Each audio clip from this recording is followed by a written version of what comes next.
Hello everyone, hope you all are doing well with IELTS preparation. Today's IELTS video is regarding IELTS reading. Which paragraph contains the following information, right? Regarding this sort of question कि कौन से paragraph में आपको ये information दी गई है, ये भी बहुत मुश्किल लगता है स्टूडेंट्स को. सो मेरा पर्सनल सजेशन ये है कि ये आपका लास्ट पैसेज है, रीडिंग पैसेज 3 है, राइट? रीडिंग पैसेज 3 है. तो यहाँ पर आप देख सकते हो कि इसका 3 क्वेश्चन है सिर्फ, right? Only 3 question are there. तो मैं पर्सनली क्या करती होती हूँ, अगर 3 क्वेश्चन मैंने देखे उसके बाद मैंने नेक्स्ट क्वेश्चन पार्ट देखा, सेक्शन देखा, तो इसमें ज़्यादा क्वेश्चन आए हुए हैं, उसके बाद यहाँ पे भी ज़्यादा क्वेश्चन आ रखे हैं, राइट? तो फिर rather than wasting my time over here, मैं यहाँ पर इसको लीव कर देती हूँ. I leave it for some time. 3 अगर आपके गलत हो भी जाते हैं, आप गेस वर्क लगाते हो या कुछ भी ऐसा हो जाता है, तो कोई ऐसी बात नहीं है. मगर इनके पीछे, इनके आंसर ढूंढने के पीछे हम इतने सारे क्वेश्चंस को हम नजरअंदाज नहीं कर सकते. So let's start with this question.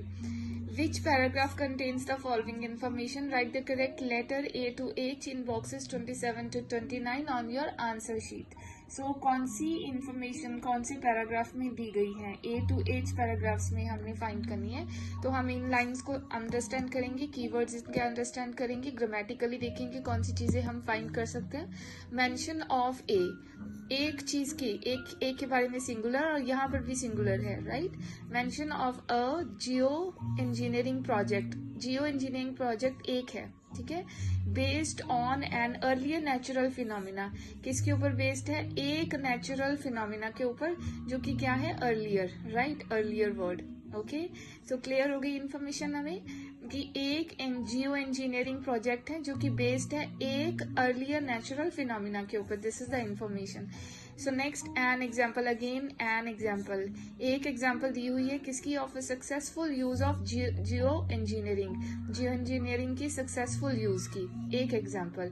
फिर again A common definition of geo engineering, definition है जियो इंजीनियरिंग की. सो इतना हमें पता चला, ग्रामेटिकली पता चला कि सभी हमारे सिंगुलर ही हैं. तो हम पैराग्राफ्स, उन पैराग्राफ्स में हमारी इन्फॉर्मेशन होगी जहाँ पर सिंगुलर फॉर्म्स के बारे में बात की जाएगी, ठीक है? ज़्यादा के बारे में नहीं बात की जाएगी. तो सबसे पहले तो हम थोड़ी सी अपनी इंटेलिजेंस यूज कर लेंगे कि डेफिनेशन के बारे में बोला गया है. Common definition of geo engineering, किसी भी टॉपिक के बारे में जो भी डेफिनेशन दी जाती है वो इन द बिगिनिंग पैराग्राफ्स में दी जाती है. So we have to start it in the very first paragraph. अब हम फर्स्ट पैराग्राफ को रीड करेंगे. फटाफट हम जियो इंजीनियरिंग वर्ड फाइंड करेंगे. कहाँ पर है हमारा geo engineering word? And here it comes, geo engineering, right? और इसके साथ ही दिया हुआ है a term which generally refers, term जो कि रेफर करती है to the intentional large scale manipulation of the environment. According to its proponents, geoengineering is the, और इसके प्रोपोनेंट्स के अकॉर्डिंगली क्या है जियो इंजीनियरिंग? ये है, राइट?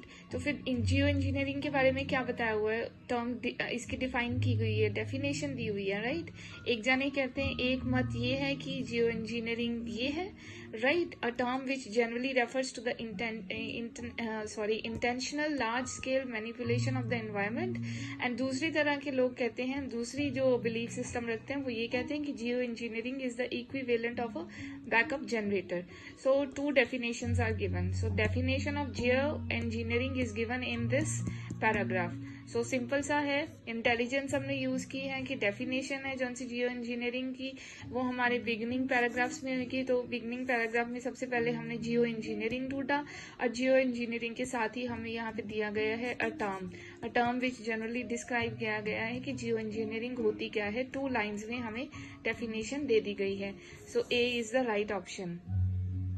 डेफिनेशन हमें पता चल गई है पैराग्राफ पढ़कर, राइट? कहाँ पर है? ए पैराग्राफ में. सो हम 29th के आगे ए मार्क कर लेंगे. So 29th is over and out. So अब हमने 27th एंड 28th ढूंढना है. नेक्स्ट पैराग्राफ हम रीड करेंगे जिसमें या फिर ये कोई ना कोई इंफॉर्मेशन दी होगी, राइट? तो दोबारा से हम इन दोनों को पढ़ लेंगे. Mention of a Jio engineering project, एक जियो इंजीनियरिंग प्रोजेक्ट के बारे में मेंशन किया गया है which is based on an earlier natural phenomena. और दूसरी है कि एक एग्जाम्पल दी गई है successful use of geo engineering. So next paragraph we have to start reading. Geoengineering has been shown to work, or at least on a small localized scale, for decades. May Day parades in Moscow have taken place under clear blue skies. Many of the schemes now suggested look to do the opposite and reduce the amount of sunlight reaching the planet. The most eye-catching idea of all is suggested by the एक idea suggest किया गया है ना, the most eye catching idea, सबसे ज्यादा eye catching idea जो कि suggest किया गया है, ठीक है, प्रोफेसर रोजर की थ्रू सजेस्ट किया गया है. आइडिया तो एक ही है जिसके बारे में मेंशन किया गया है.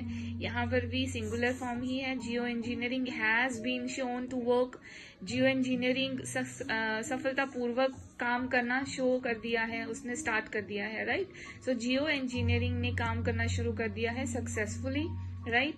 और उसकी eye catching idea, the most eye catching idea है जौन सा वो सजेस्ट इसने किया है. तो यहाँ पर क्या है, positive positive positive, success is shown over here, right. And Jio engineering का सक्सेस शो किया गया है. And the most eye catching idea भी है दिया हुआ है यहाँ पर, जिसको इन्होंने इलेबोरेट कर दिया हुआ है. सो अब हमने देखना कि दोनों में से क्या चीज है. एग्जाम्पल दी हुई है, एग्जाम्पल दी है उन्होंने, या mention of geo engineering project based on an earlier natural phenomena. What is there, it's an example. Success की बात की गई है कि जियो इंजीनियरिंग सक्सेसफुली स्टार्ट हो गया हुआ है, right.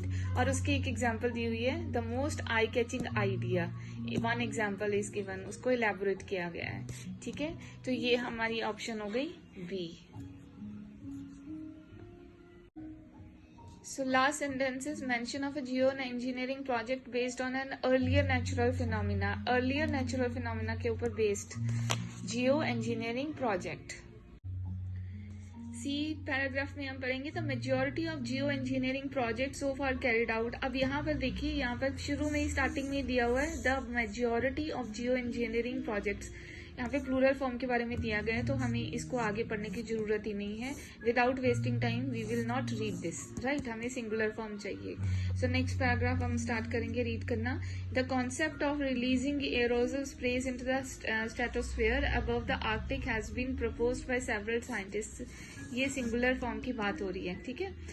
This would involve using sulfur or hydrogen sulfide aerosols so that sulfur dioxide would form clouds which would in turn lead to global dimming. The idea की बात हो गई, ये वाला आइडिया. कौन सा आइडिया, ये वाला. The idea is modeled on, idea है जौन सा वो मॉडल्ड है. मॉडल्ड क्या है, based. This is the synonym of based, ठीक है. The idea is modeled on historic volcanic explosions. किसके ऊपर, हिस्टोरिक वॉल्केनिक एक्सप्लोजन्स के ऊपर. अब यहाँ पर आप साफ देख सकते हो कि एक जियो इंजीनियरिंग प्रोजेक्ट है बेस्ड ऑन, मॉडल्ड ऑन. पीछे सिनोनिम है हमारा मॉडल्ड ऑन.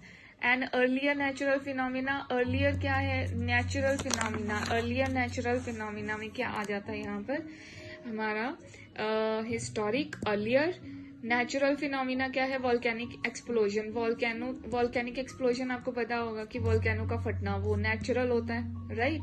नेचुरल प्रोसेस है वो, राइट. हम नहीं करते उसमें, तो वो नेचुरल हो गया, नेचुरल प्रोसेस हो गया. और ये क्या हो गया, अर्लियर की जगह क्या आ गया, हिस्टोरिक. मॉडल की जगह क्या आ गया, बेस्ड. तो आइडिया है जौन सा वो बेस्ड है इसके ऊपर. सो ये ऑप्शन यहाँ पर दी गई हुई है, ये इंफॉर्मेशन इस पैराग्राफ में दी हुई है. So D is the correct option of this line. Mention of a geoengineering project based on an earlier natural phenomena, that is D. Earlier natural phenomena is volcanic eruptions. Earlier historic and based on, modeled on. Hope you have understood all these things.